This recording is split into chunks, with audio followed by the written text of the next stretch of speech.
အပိုင်းငါမဖြစ်နိုင်ဘူးဆိုတဲ့အခြေအနေတစ်ခုမှာ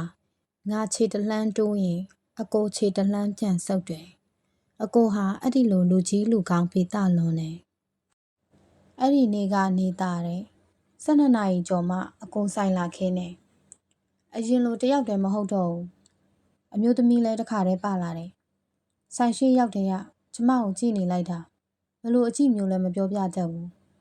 ကျမစိတ်မှာခံစားမိတာကရာခိုင်နှုန်းပြေးကျမဆိုတာတိသွားပြီဆိုတာပဲအကိုကကျမရှိရဘက်ဥတော်မလှဲ့ကြည့်ပါအောင်ငယ်ရဲ့အကိုမေးဘက်တောင်မလှဲ့ဘူးမေးအဲ့ဒါ तू မဟုတ်တာလှုပ်ထားလို့လေ तू မလုံလို့လေပြီးပြီးဇလန်ကသူ့ဟာမှလည်းတိသွားလောက်ပြီဖြစ်လာခဲ့ရင်တော့ငယ်ရှင်းမယ်ဘာမှထပ်မဖြစ်လာဘူးဆိုရင်တော့မေငဲ့ကိုဂရိပေးပါတော့မပတ်သက်ပါဘူးလို့အိမ်မငယ်ရဲ့အရင်လိုကျမဝရဏကိုမထွက်တော့ဘူးအဆောင်အပြင်ဈေးနဲ့အလုပ်လည်းမသွားတော့ဘူးအဆောင်ထဲသာအောင်းနေဖြစ်တော့တယ်မနက်စာအပြင်နေ့လယ်စာညစာကိုရောကျမအတွက်လုပ်ပေးနေရပြီငယ်ဟာအရင်ထပ်ပိုပင်ပန်းနေရှာတယ်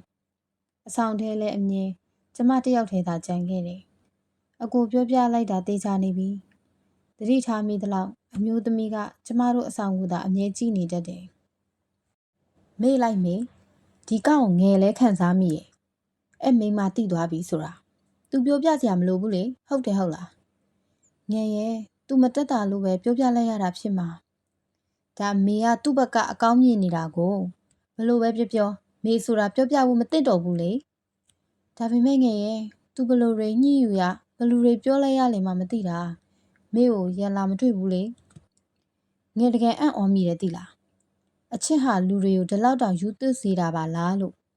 မေကြိုက်တာလို့ကြိုက်တယ်လို့နေပါမိအနာမှာငယ်ရှိတယ်ဒါပေမဲ့အရေးလည်းမပါဘာမှလည်းမဟုတ်တဲ့ကောင်အတွက်တော့ကိုမနှိပ်စက်ပါနဲ့တော့မေရဲ့ချက်ထားတဲ့ဟင်းတွေလည်းမစားဘူးအိတ်လည်းမအိတ်ဘူး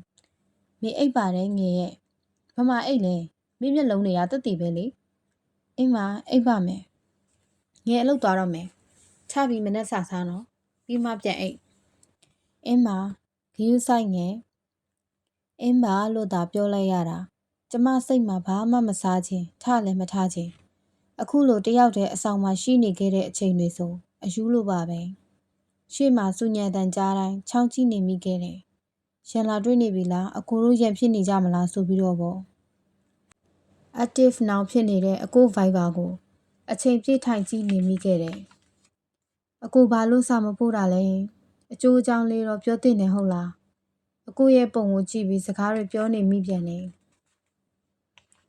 စတဲ့ကငါစခဲ့ရတာဆက်သွယ်တော့လဲငါပဲချစ်ခဲ့တာလဲငါပဲနာကျင်တော့လဲငါပဲသူဘယ်တော့ငါ့ကိုနှွေးထွေးစေခဲ့လို့လဲ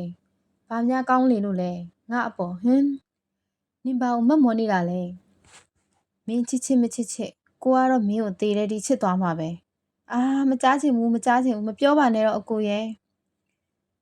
အကိုကိုမုန်းဖို့အားမွေးပေမဲ့ကျမနားတဲ့အဲ့ဒီစကားသံတွေထပ်ဖန်တလဲလဲပြင်ကြားနေမိခဲ့တယ်လွတ်မြောက်ပြရစီတော့အကိုရဲ့ငါလွတ်လပ်ရစီတော့စိတ်တွေရှုပ်ထွေးပြီးအယူတယောက်လိုနေ့တိုင်းအခန်းထဲပဲငိုနေမိခဲ့တယ်အကိုက Viber မသုံးတော့ဘူးထင်တယ် active now လည်းမတွေ့ရတော့ဘူးငယ်မေလေးအကိုအဆင်ပြေရဲ့လားသိချင်တယ် Viber သုံးမသုံးရောပဲပြီးတော့အတန်လဲကြားချင်တယ်ငယ်ရဲ့မယူတော့မယ်သူအဆင်ပြေရဲ့လားသိချင်တယ်တခါတော့ကူညီပါလားမေသာအဆင်ပြေအောင်အရင်နေပါမေယာအခုကငယ်သူ့ကိုဖုန်းဆက်ပေးလို့ရမလားပစ္စည်းတစ်ခုခုမေးပြီးတော့လေလောက်ပါငယ်ရဲ့နော် Viber 3လားပုံပို့ပေးမယ်ဆိုပြီးတော့လေနော်ငယ်နော်လို့ဒီတစ်ခါပဲနော်ငယ်ရဲ့နော်သူသာညင်းရင်ကျမငိုတော့မယ်ဆိုတာသိလို့ငဲ့မှာမငင်းတာဟယ်လိုအကိုသတင်းကျွတ်မှာတုံးတဲ့မီးတွဲလေးတွေရှိလားညီမကဘယ်လိုမျိုးလုပ်ချင်တာလဲပုံပြပေးရမလား Viber 3လားဟမ်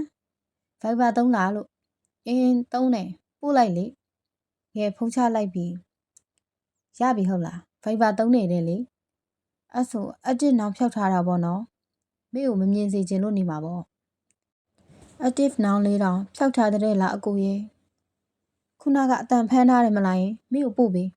ဘာလို့မလို့လဲမိနားထောင်ချင်လို့မိရဲ့အဲ့ရတဲ့အကိုအတန်ကိုထက်ခါတလဲလဲနားထောင်နေမိတယ်တခါတလေလဲအ ကိုဆိုင်ကိုကိုကြည့်မိခဲ့တယ်အကိုကကျမတို့အဆောင်ဘက်ကိုအမြဲကြောပေးလျက်အကိုကဘလို့လူမျိုးလဲသူကျမကိုချစ်တယ်ဆိုဖြတ်သွားတော့လဲတိခနဲပါပဲလားအချစ်ဟာဒီလိုလဲအပြောက်လွယ်သေးလားတကားဖွင့်လိုက်ချိန်အမှတ်မထင်အကိုနဲ့အကြည့်ဆုံခဲ့တယ်ကျမကအသားရောင်လေးဝတ်ထားတဲ့နေ့တိုက်တိုက်ဆိုင်ဆိုင်ပါပဲအကိုလည်းအသားရောင်ဝတ်ထားတယ်ဒါပေမဲ့ပြတင်းပေါက်ကိုစောက်ပြီးပိတ်ချပစ်လိုက်မိတယ်လူလေသူ့ကိုငါဆက်ငင်းနေငါနံကျင်ရလိမ့်မယ်အလကားငါ့ကိုကစားနေတဲ့လူလို့တွေးပြီးမပြတ်မသားစိတ်ကလေးနဲ့မန်တင်းပြတ်သားလိုက်မိသေးတယ်နေ့လယ်ထမင်းစားချိန်တကားဖွင့်မိလိုက်ပြန်တော့စိတ်မှန်တင်းထားပေမဲ့အခုမြင်ကွင်းဟာစိတ်ရောနှလုံးသားကိုပါအစိတ်စိတ်အမွှားမွှားဖြစ်စေခဲ့တယ်။အကိုကျမအခန်းကိုငေးမှိုင်စွာကြည့်နေခဲ့တယ်။အကိုပြောစရာတွေရှိလိမ့်မယ်။သူ့မျက်ဝန်းတွေသူ့မျက်ဝန်းညိုတွေမှာလည်းနာကျင်မှုတွေနဲ့အိုးမကြားပြရစေနဲ့တော့မမြင်ချင်ပါနဲ့တော့မြင်ရဲ့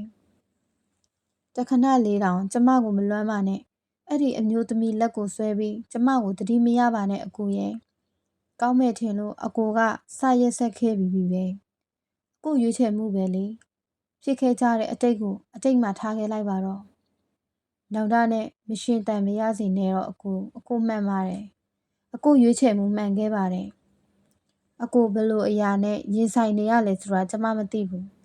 ကျမဘလို့ရင်ဆိုင်နေရမလဲဘလောက်နာကျင်နေလဲဆိုတာလဲအကိုမသိဘူး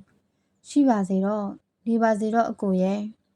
အကိုရွေးတဲ့လမ်းမှာ၃ယောက်လုံးဟာအပြိုလဲပါပဲ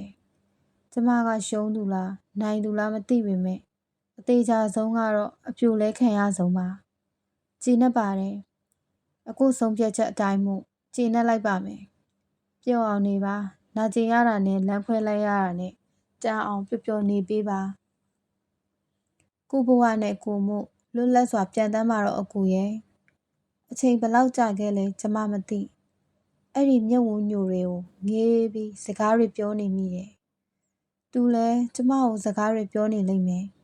ကျမကစအကြည့်ကိုလွှဲပစ်ပြီးတကားကိုပြန်ပိတ်လိုက်တယ်